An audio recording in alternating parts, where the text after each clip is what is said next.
now? A little bit, but I'm still taking the Thoth away from Baskin. I think that performance designates at least a ban, if not taking it away early in the draft. Well, let's get into picks and bans and see if that Thoth does get taken away, because he's not been someone that's shined recently in the Pro League, I'd say. He's started to drift off a little bit, Thoth, but Baskin's still showing he's got the ability. In the spring, Thoth was the new hotness. Yeah. And it's funny to see because in the stats for the casual scenes compared to the SPL scene, Thoth and Giannis is not particularly on the high end, but in the right, correct hands with the mechanical skills such as Baskin, he'll make these gods shine. Morrigan and Freya taken away so far.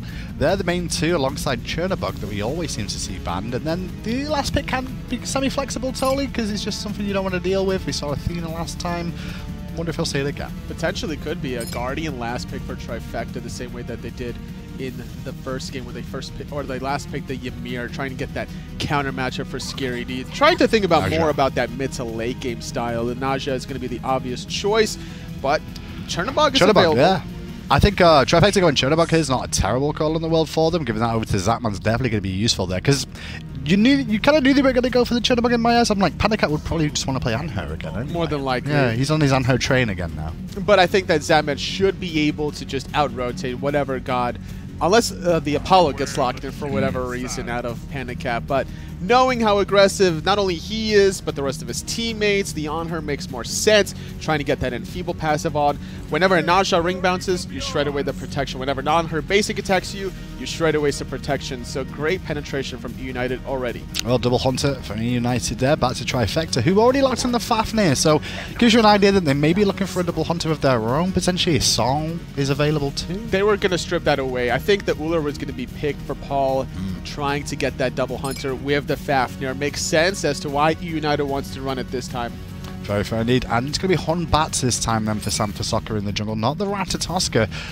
Is this just a different matchup that's useful against certain competition? I guess with all having no only having beads to really escape, no CC immunity could be useful. This forces Naja for Scream to not go Blink at level 1. You really? can't go Blink against a Hun Bats and get Fear No Evil every single time. So that's one mindset going into it, trying to maybe win some of these jungle encounters. Whenever you're dealing with a slow from the Anhur pillar, you need some sort of way to combat that so you can dissect a team fight the same way Anhur can with your own ultimate. Will be Jing Wei, so Chernobog for the mid lane here, and Paul will be taking that into his hands. More than likely Jing Wei then for Zapman up against the Anhur in the duo lane. And Ullr versus Chernobog in mid. We're back to the double hunter NA meta again. It seems that way. I don't know if it's the most stay this way, yeah. The most dominant meta of all times, but if you're looking for objectives like Gold Fury, double hunter is definitely the way to go. I tell you what though, if you're looking against a double hunter comp, Kumbhakarna is one of those picks to go to. The Yawn, not only does it mez, but if the mez gets broken, it's an attack speed debuff, which really makes an impact. And going for another Guardian with the Artio, getting that cripple minefield, difficult for Fafnir to even be useful, to use that dragon jump to apply the stun or the disarm. Sobek can't pluck away if he's caught in there either. I think Trifecta's come with the Sobek rounding out pretty solid, but at the same time, it's still eUnited. I think this is going to be... Where are you going here? I'm definitely going with the eUnited. I think that they're just on a league of their own. They've shown it in week #1 up against Space Station Gaming, and they definitely showed it in their last previous game. Well, Trifecta got a lot to prove here. You guys at home, though, you get to have your say in who you think will win this game too. Will Zap coming back really make a big enough impact to take us to a game 3? Or did eUnited close the door on set 1 today already? Let's find out. It's John Finch and Taco standing by. Thanks, Graham. Thank you, Anatoly. Game 2 about to get underway, and no mages will be a part of that, apparently. Not needed here, at least when these two are doing battle. Both going to be rocking the double hunters. And are you leaning more towards this Ullr Anhur or the Chernobog and the Jing Wei? As far as a 2v2 is concerned, I think that both pairs of hunters tend to have separate power spikes and moments of the match where they appear to be a little bit stronger. PandaCat on the Anhur probably going to prosper a little bit better during this early laning phase. PolarBearMike as the Kumbhakarna also could have some great poke potential here into Zapman and NeiruMah. And speaking of which, that will be Zapman back on the Jing Wei. No more Master Yi today, but still, shout-outs to Mass for doing his team a solid there and making sure to fill in when they needed him. Absolutely. Allowed them to, come in and at least give it a shot, and just unfortunately didn't go their way, but a good Mass to be there for them. But I'm right there with you. I expect this, not just the Anhur, but even this Ullr, to really flourish towards these early mid-game portions. sort of as their big power spike. So we already see Baskin with the pressure over the Chernobog, going to try and strip away at least the smalls from the red buff. Can't get the actual big camp. And is going to be coming back to lane. But I'm not surprised to see these early ones going their way.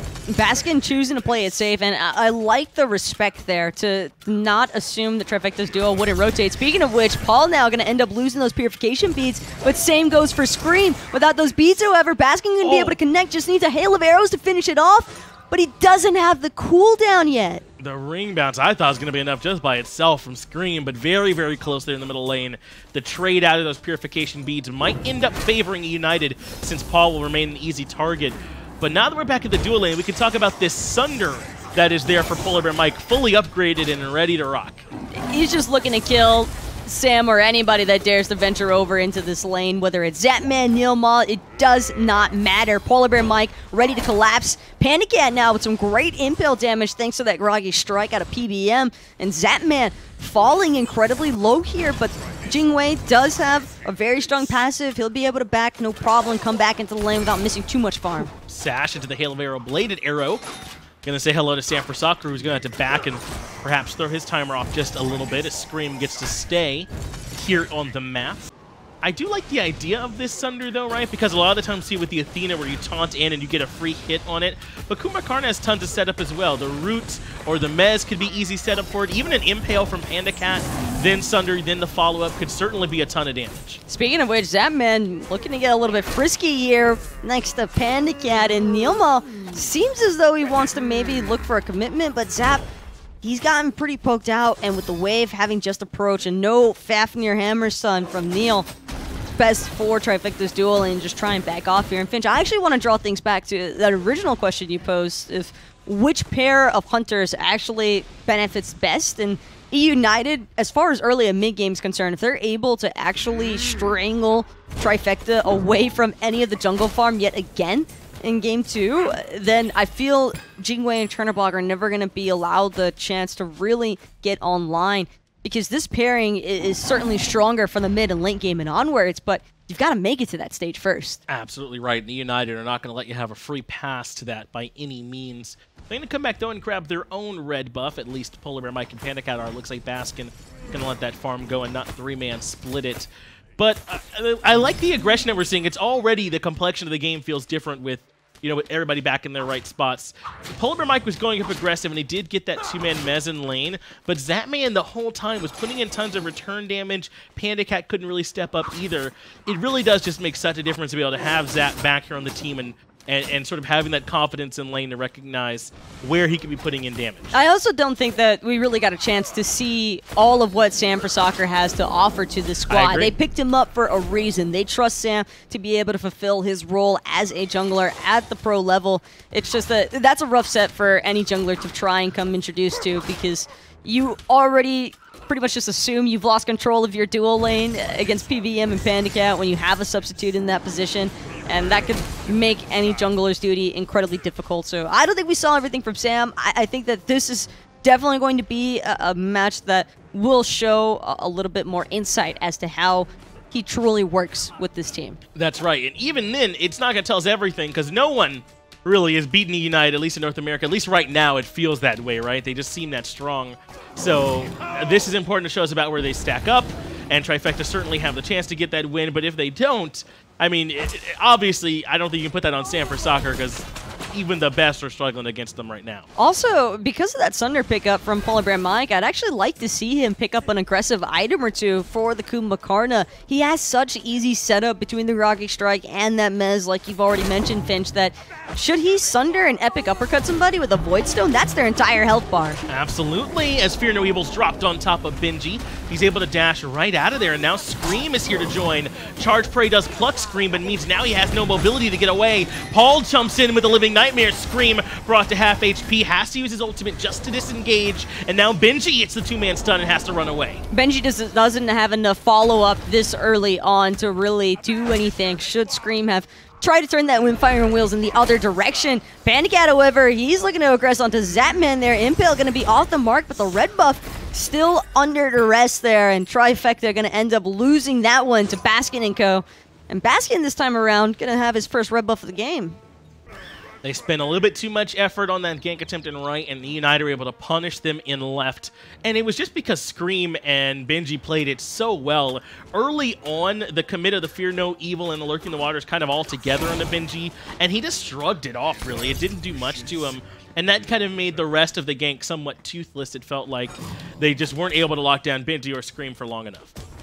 It's just so hard also trying to commit anything to an Artio, especially after Sam had already expended the Fear No Evil. If you don't find a kill within that time period this early on, chances are you're probably just going to have to watch it walk away, and that was exactly the case there for Trifecta over in solo. Now PandaCat going to end up pulling eUnited's own red buff and taking that one for himself.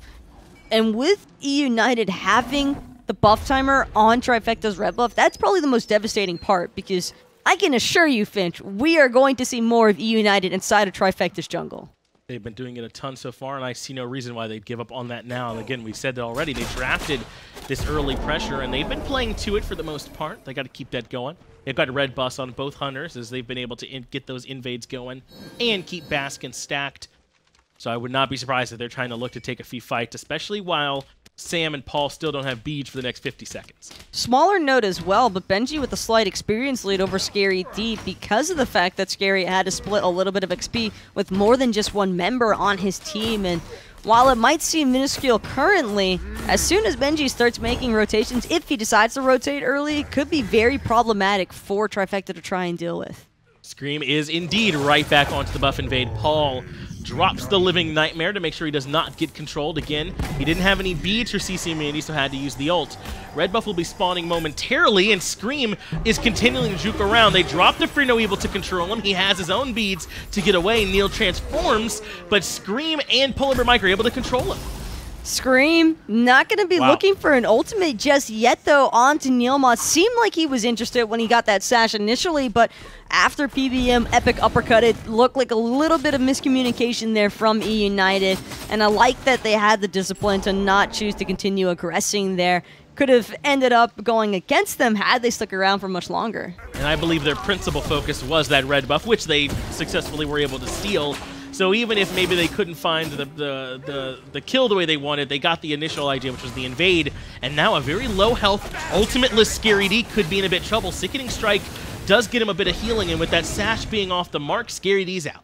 Scream had it if the sash connects, and Scary D knows it, which is why he's not taking any more chances. He's backing wave or no wave. Scary D does not want to stick around for much longer and give Scream any opportunity for a second chance. And he has sprint as well, so anytime Scary D backs, it's going to be the old-fashioned way for him to get back to lane. So he is indeed going to miss out on that entire wave, and might not even be able to keep up with some of Benji's rotation ability later on. If there's a fight around one of eUnited's towers, or if he upgrades it, that might be one more advantage Benji has. I'm also noticing that, Paul, these Living Nightmares early on, I like the idea behind them, but it's almost worked against Trifecta's mid laner now, because Baskin just stayed in lane the entire time farming, and Paul was making these rotations, but they weren't amounting to any kills. There was no additional experience being added. Speaking of which, Zapman, nice purification beats to avoid that Windfire and Wheel. Is going to end up airstriking forward now, and he's just on the run, but he's got nowhere left to go. Mesmerize locks him down. First blood goes over to PolarBearMike. 9.5 minutes into the game. Scream is going to be traded out in kind. NeiruMah is the one that finds that, so one for each support. Fear No Evil forces PolarBearMike back towards the rest of the team. Pillar is perfect from PandaCat, who puts NeiruMah up against the wall and finds a kill. Beautiful execution there by PandaCat, not only saving the life of PVM, but also still looking for more. Benji's made the rotation on the backside. Paul's already expended the purification beads, but Benji doesn't even care about the T2 tower shots. He's going to dive that one into oblivion, and that's going to be the end of Paul. All the while, Scream just so happy right now that he had his teammates there to follow up. 4-for-1 overall in favor of eUnited. That fight started with that first blood onto Zapman, and now it could potentially end here with the Gold Fury. Baskin and PandaCat perfectly bouncing around the aggro. Gold Fury will go to eUnited. It's a 5,500 gold lead, about 4,500 in gold, or sorry, 5,500 experience to 4,500 in gold, and eUnited already out in front again. And Sam, he wanted that kill so badly onto PBM. He did the lone investment of that Fear No Evil. And the Kumbhakarna just a little bit too tanky right now. He's actually got a slight experience lead on Sam also, so Sam kind of struggling here again in game 2. And that might have worked had he not gone with those defensive boot options, but he just was a little bit harder to take down. And to Sam for Soccer's credit, the totem was in the right spot. It was pushing PolarBearMike back towards the rest of the team and fearing him away from his own team very, very well.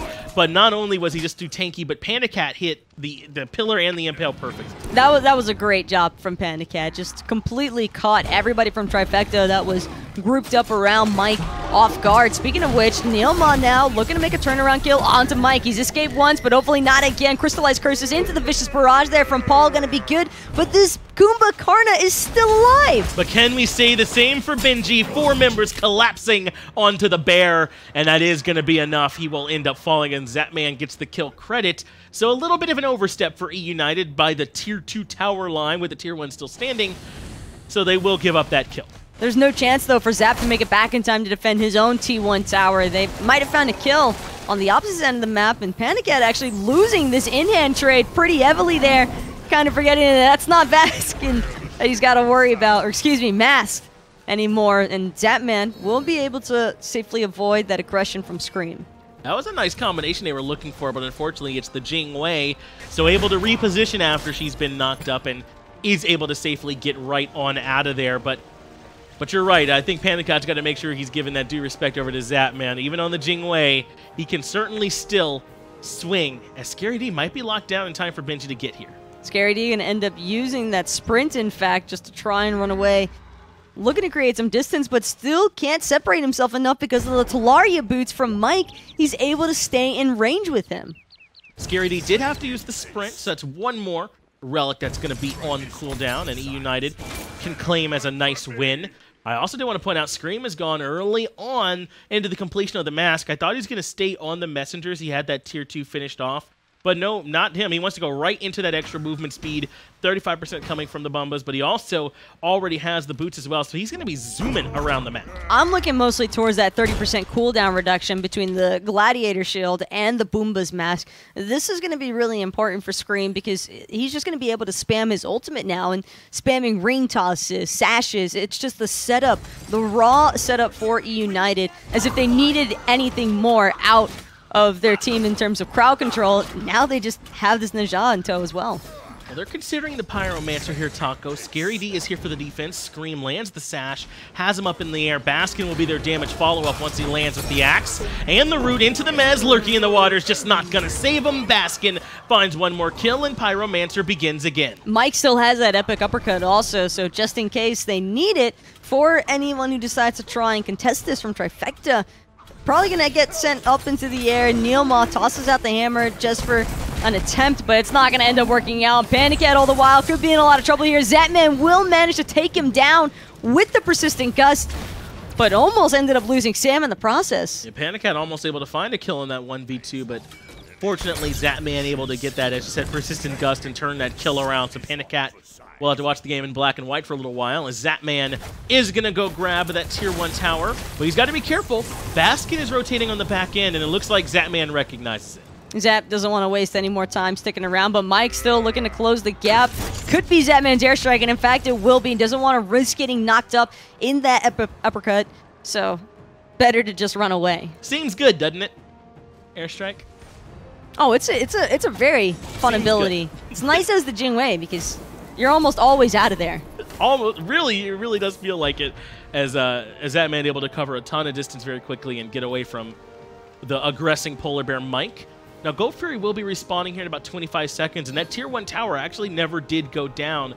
So this is a chance for eUnited to group and get a little bit more of a gold lead and defend this tower all at once. PandaCat going to drop that purple buff there for PBM. Trifecta has vision, though, on eUnited's dual lane. They're looking for the flank in the gank turnaround. Desert Fury going to be popped out immediately, and PandaCat actually cancels it early just to try and create some more distance. Fear no evil on PolarBearMike is going to put him into the passive. Paul finds the kill. So a nice 4-man gank from Trifecta. Make it 5 as Scary D does join the fray. And with the way that Benji's charging in, it looks like eUnited want to make them pay a bit for that gank. Impale catches Scary D. The pillar is right there as well, and Scream waiting for him on the backside.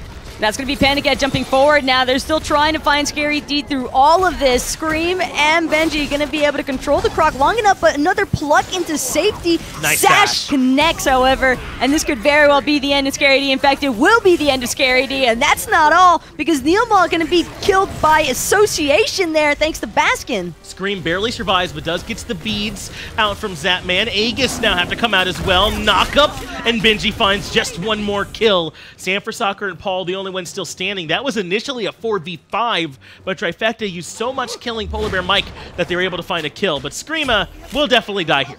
Huge kill bounty there also for Sam to pick up, and that's going to help out Trifecta's jungler just a little bit more, but I don't think eUnited are all that concerned. They not only are going to take the jungle from Trifecta, but the T2 tower, and with Gold having just respawned not too long ago, very likely this is going to fall in eUnited's favor also. So in return, Trifecta, they might have started things off pretty hot there with a kill onto Mike, but at what cost for that Kumbhakarna? There's a reason Trifecta immediately turned tail and ran. They knew they had to get out. They just could not create enough distance in time. It absolutely just took too much, and too much of a positional commitment as well to take down PolarBearMike, and the rest of eUnited were sort of able to collapse on them. Now with the Gold Fury down, the Tier 2 in duo, there's only the Tier 2s remaining in mid and solo. Fire Giants up on this side of the map as well, and eUnited enjoy a 9,000 gold advantage. It kind of feels like they can go wherever their heart contents, since the experience is 10,000 as well, and basically try and force Trifecta to fight. If it wasn't one thing, it's the other, and in this case for Trifecta, it just happens to be both. When there is this much of a gold and experience disparity between two teams, it is a complete struggle to just stay even, it feels. Trifecta are hardly floating right now, on the verge of sinking entirely, and eUnited have zero interest in letting up on the pressure. They're going to start up this Fire Giant. Screammm appears to be the one who's the furthest forward right now, as Benji's not a part of this fight. Doesn't have teleport either, so he's going to have to hoof it in, or eUnited's going to have to win the 4v5. NeiruMah jumps in, PolarBearMike controls him. Epic Uppercut already on cooldown, and Screammm is able to take one into the air. Screammm going to end up falling back down to the ground there. No follow-up really for anybody, and Screammm trying to handle that 1v3 now on the backside as Paul's getting chased on by the entirety of eUnited. They're looking for a trade out, and they will manage to find it. That's the mid laner from Trifecta for eUnited's jungler. 1-for-1 so far. PolarBearMike and Benji going to be the front line. Scary D finds the pluck. PandaCat gets pulled back in, but Scary D taking too much poke from Baskin. Free casting on the backside, finds one more kill. PandaCat with the blink impale catches down NeiruMah. One more kill for the Hunter for eUnited. They may have lost Screammm at the start, but eUnited roared back and won the fight. Just look at where Benji is right now. He's still zoning out Zapman from even going to base. Zap could potentially end up falling here since he spent so much time entertaining Benji's notions. Benji's just taking the Phoenix. What an absolute madman Benji is at this point in the game, and Sanford very well could end up falling here if he's not careful. Stun lands dashed, allows him to reposition. Benji zones Zapman by way of murder, and the Fire Giant comes over to eUnited as well. This Artio is just absurdly far ahead. Level 19 Artio, Zapman and Sam both stuck at 15. If it wasn't for the Thorns, even without it, I think Zap is just dead there by all means. He'd already used up that airstrike just to get away to begin with, and Benji only managing to catch up because Zap turned around. And the problem with the fight is that it takes such a tremendous commitment from Trifecta to find the 1 kills or the 1 picks that they do get, that they can't win the rest of the fight. And there's a couple ways to commit. Yes, cooldowns is one, as it looks like Screammm has a victim in the mid lane, but it's also going to be your positioning. It was Sanford he had, who just barely makes it out. When you have to commit positionally too far, you can die on the back end. Screammm now could possibly end up falling here. Maybe went a little bit too deep all by himself, but speedy getaway from the Ninja. Actually has that shield of regrowth as well, so it's the primary reason why he's zooming between the ring toss for the movement speed passive and everything else. And now this T2 looking to be pretty dead there, Finch. Absolutely, it's down, and there's really just nothing Trifecta can do to try and defend up against it. They're going to group up for the Tier 2 in right. Scream in that middle lane maybe was a little bit ambitious. He doesn't have beads or blink now, but they are so far ahead that perhaps Scream does not care. And yeah, I don't think he was fast enough, Taco. Better make sure you pick up that speed bump. I do want to point out, though, that Scream has been acting alone by himself, or quite often in this match, because I think that's the third or fourth ultimate now out of his most recent ones that he's just going in by himself, looking for any sort of solo kill that he could find, looking to pull anybody's actives. He forced out the Fear No Evil from Sam for Soccer, and I think that's a pretty big team fighting ultimate because it prevents Trifecta now from having had any real opportunity to look to contest underneath their T2s. So eUnited just gets to take all that gold up for free, 21 minutes and climbing. This is still incredibly relevant. Absolutely, at this point it is. eUnited are ahead by all relevant categories. Scream up in the air, brings him right back down. Just barely able to get that Fear No Evil off. Sam for Soccer actually is able to jump away as well. Scream just barely still clinging to life at this point, and now has Baskin and PolarBearMike coming in for support and makes it out. Scream is actually going to make it out, no problem. Thanks to some great peel there from eUnited, and NeiruMah forcing the Draconic Transformation, but it's not going to make too much of a difference. Both Scary D and NeiruMah are going to end up falling here. Zapman airstrikes back towards his own fountain even, and Benji, we've seen this one time already, but he's still looking for more deep inside the base of Trifecta. Force out the beads and the Aegis from Paul. Right side, Phoenix has been burned quite quickly, and now eUnited with a chance to push all the way into the Titan room if they so choose. Scream is zooming in from the left side as well. He's absurdly fast at this point. He's got Zapman in his sights, but no ultimate to help him out, so they'll continue to circle around and come to the mid Phoenix. Scream actually going to end up looking for this left side Phoenix, I believe. Does have a few minions here to assist, but mid Phoenix quickly taken care of. Zapman using that Jing Wei passive to clear out those minions, but doesn't manage to find them all before the rotations from eUnited begin. Left side Phoenix now under siege. Left side Phoenix siege now completed.